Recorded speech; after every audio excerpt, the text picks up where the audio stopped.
The wind was blowing razor sharp across the canyon floor. I stood before the saloon with my back against the door. The town had fled to safety, leaving me to stand alone, to face the Devil of Durango, made of iron and of stone. He sent a letter sealed in wax to say he'd arrive at noon and settle up the score beneath the burning desert moon. They said he was a monster who had never failed to pay. He robbed the bank at Mesa and he derailed the southern train.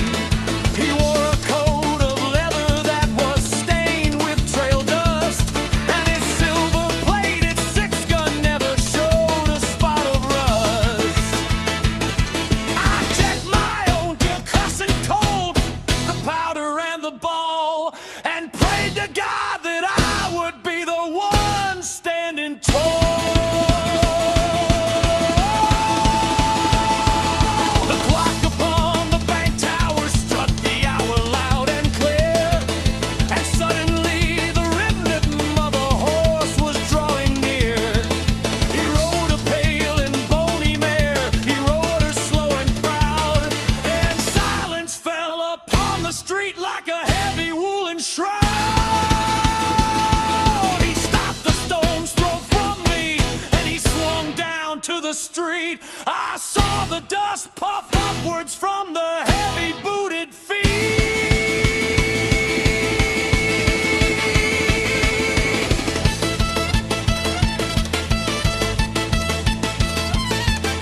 He didn't speak a greeting, and he didn't tip his hat.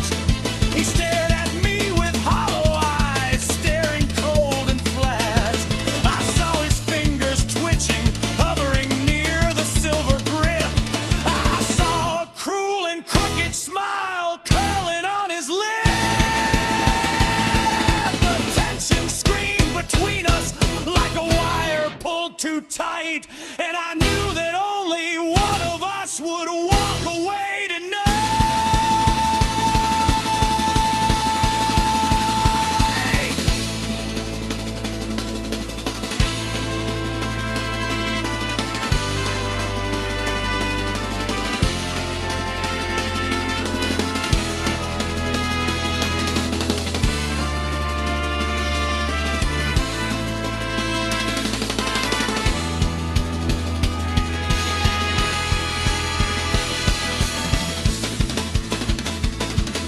He dropped his shoulders sudden like and went to make the play. I drew my iron faster than the light of burning day. My hammer fell, the powder flashed, a thunderclap of sound, and the Devil of Durango crumpled backward to the ground.